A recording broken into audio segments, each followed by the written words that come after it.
Hello again. Today we're going to do another what's in my bag video. So today we're going to be doing it on fly fishing for carp, and I just thought I'd share with you, like I did in my pike video, what I take with me when I go fly fishing for carp. Let's start with the rod, shall we? So the rod is a 9-foot 8 weight. It's Gray's GR60. These are great rods. I absolutely love fishing this rod. It casts like a dream. It can handle some pretty big fish actually. It's the same rod as I use when I'm going bass fishing in the sea. The reason I use a 9-foot 8 weight when I'm carp fishing is because I like to have enough backbone in the rod to get on top of the fish and to try and stop them running into snags if need be. And just if I need to bully them, I can bully them with this rod. Yeah, you could catch them on a 5 weight, but by the time you've got them in, the poor things are half dead, and personally I don't think that's fair. So I like to use a rod that, you know, I can bully the fish if I need to, so the fight doesn't go on for too long, because I don't think that's fair on the fish. Well, I'm not catching them to kill them, I'm catching them just because I want to catch them, you know, and take a nice photograph of them and then pop them back safe and sound. Reel it's another Gray's reel. It's only a cheap reel. This is like 45 quid or something. It's the GTS 300. These are great little reels. They've actually got a really good drag on them, which is important when you fly fishing for carp, because the carp will strip line off your reel.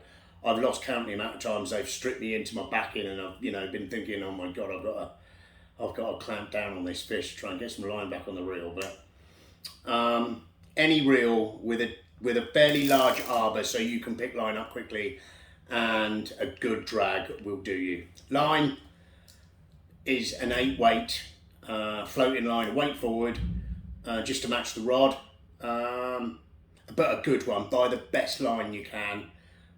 This one's a great one, and that's the reel. That's the rod and the reel. Nothing fancy, nothing special. So we have a bucket.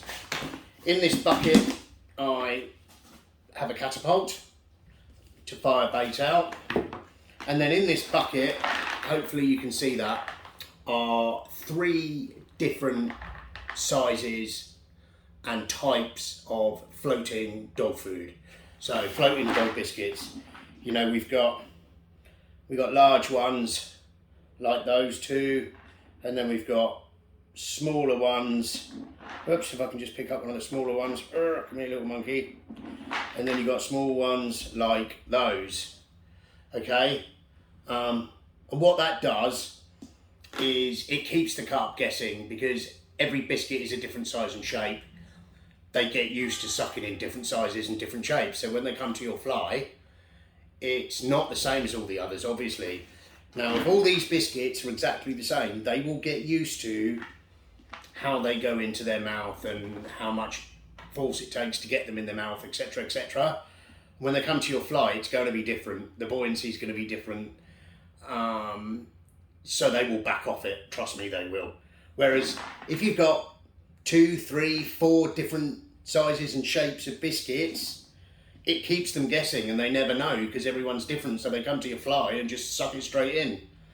It's great. And on those, I've put acryl liquid. I mean, if you could smell this, it's lovely. So that's that.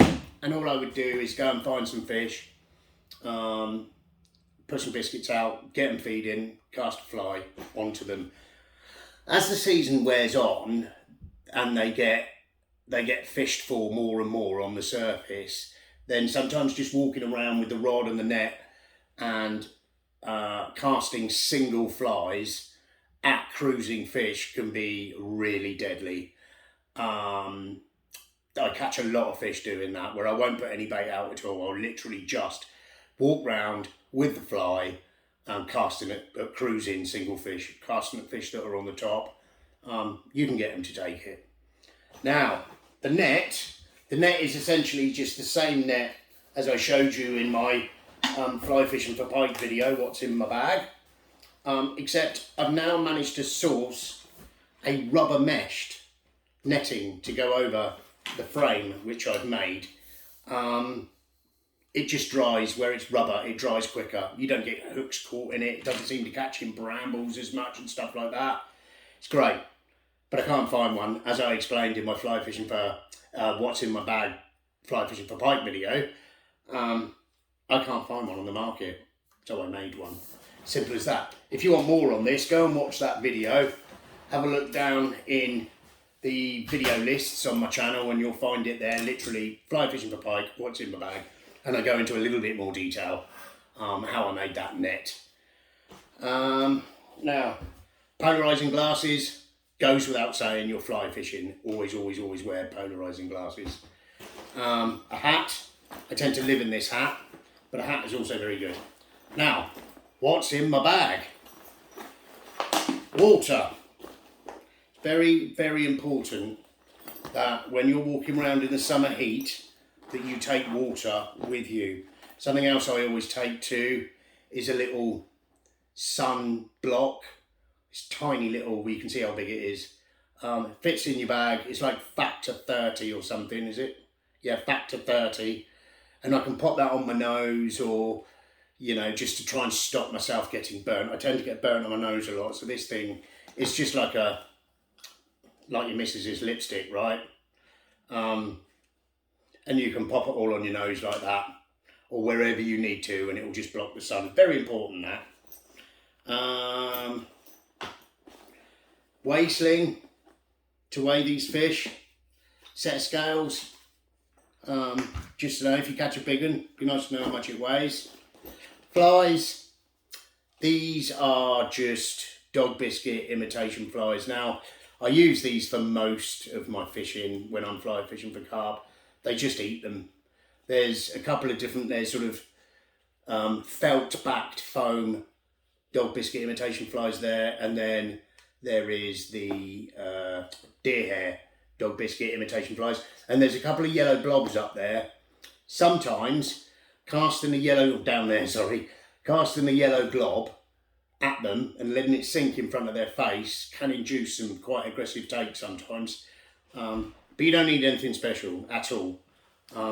Just a little box like that. Whoops, one fillet. I know, that's it. Just a little box like that will do you for the day. Do you know what I mean?